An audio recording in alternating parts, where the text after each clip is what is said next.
19세기 같은 경우는 우리 민족의 가장 어두웠던 시대가 아니었나, 소망도 없고. 그러니까는 우리 민족에게 뭔가 변하긴 변해야 되는데 그 변화의 방향 그리고 새로운 가치관 거기에 대해서 답을 얻지 못했던 시대예요. 필요는 느끼는데 그렇기 때문에 실학으로부터 가부개혁으로부터 끊임없이 뭔가 우리 안에서 하려고 했던데 한계가 있었던 거죠. 그런 시기에 외부로부터 빛이 비춰진 거죠.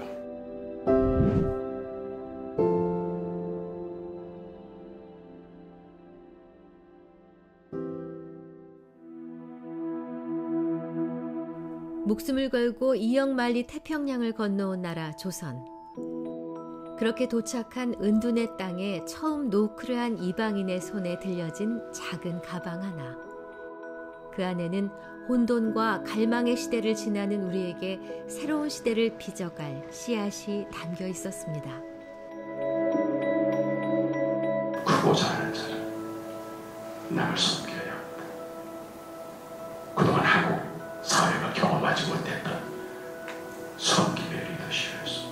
선교사님들이 사실 북미 대륙에서부터 떠나서 올 때는 소위 우리가 이역만리라고 하는 단어를 쓰지만 단순히 거리의 개념을 넘어서서 공간의 차이, 시대의 차이까지 다 포함하는 이야기일 거예요. 그 당시에 미션 스피릿 810개가 있습니다. 그렇게 있는데요. 신분을 초월해서 또 성별을 넘어서서 모든 국민이 교육을 받을 수 있도록 한 것은 선교사들이 그 장을 열어요. 실제로 기독교 우리 근대사에서 엄청난 영향을 끼쳐도 사실은 예컨대 한글만 보더라도 통시글 완전히 폄하하지 않았어요. 개신교는 처음부터 순수 100% 한글 성경 만든 거예요. 지금은 아주 자연스럽지만 그때로 볼 때 이해할 수 없는 겁니다. 이런 거 볼 때 기독교 한국에 옴으로써 큰 영향을 끼쳤기 때문에 요즘은 기여를 한다고 생각합니다. 한글로 된 성서를 최초로 번역하고 조선 전역에 걸쳐 기독교의 영향을 확대시킨 호러스 그랜트 언더우드. 배제학당을 통해 근대에 걸맞는 새로운 리더를 길러낸 헨리 거하드 아펜젤러. 유교의 질서를 넘어 조선 최초로 여성 전문 병원과 여성의학 교육을 시작한 로제타 쇼우드홀. 이들과 더불어 이름 없이 자신의 온 생을 기꺼이 살고 간 무수한 선교사들. 그 흔적이 깃든 근대의 역사 위에 우리가 살고 있습니다. 어떤 형태로든지 남아있는 신앙의 유적지들과 혹은 유물들을 우리가 찾아볼 수 있는 것들이 서울 장안에 굉장히 많거든요. 사실은. 또 우리 근대사에서 기독교를 개종해서 우리나라를 이끌었던 많은 지도자들의 족적이 남아있다고요. 국민을 사랑하는 마음으로 그들이 감당했던 일들이 어떤 것인가, 어떻게 해서 그런 역할을 할 수 있었는가라는 걸 생각해보고 하면 우리를 돌아볼 수 있는 기회가 될 거고. 감동적이고 아름다운 역사의 현장도 있고 이야기들도 있지만은 우리 민족의 아픈 역사 혹은 기독교의 또 부정적인 역사의 현장도 보게 됩니다. 이것을 외면하지 않고 직접 눈으로 목도하고 자연스럽게 체험하고 인식할 수 있는 공간을 적절히 나서서 만들어줘야 된다.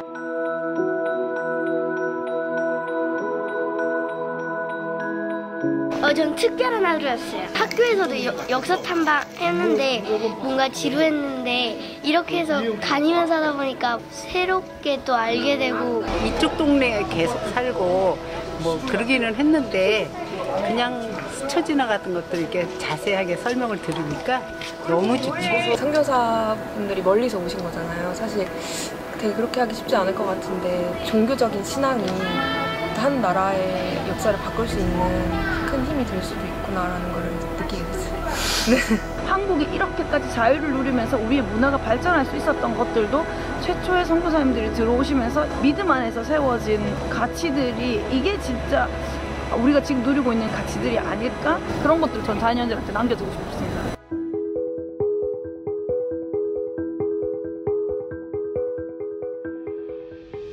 커다란 빛 하나를 품고 이 땅에 깃들어 시대를 일구고 기독교의 가치를 온몸으로 살아낸 선교사들의 삶은 새로운 시대를 움트게 한 씨앗이 됐습니다.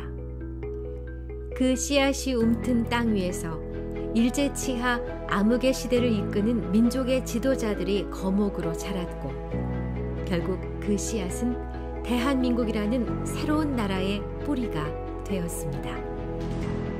오늘 와 보니까 근대 문화가 정말 많은 부분이 기독교와 관련되어 있다는 것을 보면서 그걸 너무 모르고 있구나. 잊어버렸던 부분들을 좀 회복해야 되는 시기인 것 같아요. 감사하다는 생각이 많이 들었어요. 근데 터위에 우리나라가 이렇게 정말 잘 살게 됐고 우리가 이런 자유를 누릴 수 있고 문화 혜택을 누릴 수 있는 건데 이게 끝까지 좀 후세대에도 기억되고 기념되어 줄 수 있으면 좋겠다. 그거를 저희가 가지고 계속 유지하고 나아가야 되잖아요. 그래서 아 이렇게 해야 되는구나를 다시 한번 기억하게 되는 부분이 있어요. 이게 좀 더 정확한 방법이거든요. 근대 역사라고 하면 사람들이 따로 생각을 잘 안 하잖아요. 옛날 조선시대 그 이전 이런 것들만 역사인 줄 아는데 바로 우리 부모님이 살았던 시대도 역사고 나의 삶도 역사잖아요. 삶 속의 역사 이야기로 경험할 수 있게 느껴볼 수 있게 길을 만들어보자. 참여했던 시민들의 반응이 커피와 빵이 있기까지의 과정을 생각할 수 있는 전시였다. 이런 얘기를 하더라고요. 그냥 내가 좋아하는 걸로 치부해버릴 수 있었던 그런 것들이 140년 동안 일상에 없어서는 안 되는 문화로 자리 잡고 있다는 것. 그거에 근거해서 지금의 우리가 있다는 것을 인지하게 하는 것. 그렇다면 그걸 통해서 이 시대에서 우리가 놓치고 있는 부분들, 그런 가치들을 다시 한 번 더 상기하면서 역사 속의 가치들을 좀 더 반짝이게 하는 게 우리의 역할이지 않을까. 역사적으로 기독교 신앙이 우리에게 계승되어지는 것이 그냥 전도지 하나 받았기 때문에 계승된 게 아니고 그것이 전달돼서 우리 안에 변화를 일으키고 그 변화를 일으킨 산물들이 만들어지는 것이 수많은 사람들의 땀과 고생과 수고가 있었고 거의 많은 희생들이 있었기 때문에 가능했다. 선교사님들이 이렇게 근대화에 영향을 끼쳤구나 알게 되고 의식되고 그분들 때문에 이렇게 우리나라도 살고 나도 살고 있는데 이런 흔적을 봄으로 앞으로 우리가 어떻게 살아야 하며 어떤 역할을 해야 되는지를 발견을 하게 된다고 저는 생각합니다. 그래서 이 역할이 참 중요하다. 그런 생각을 해요.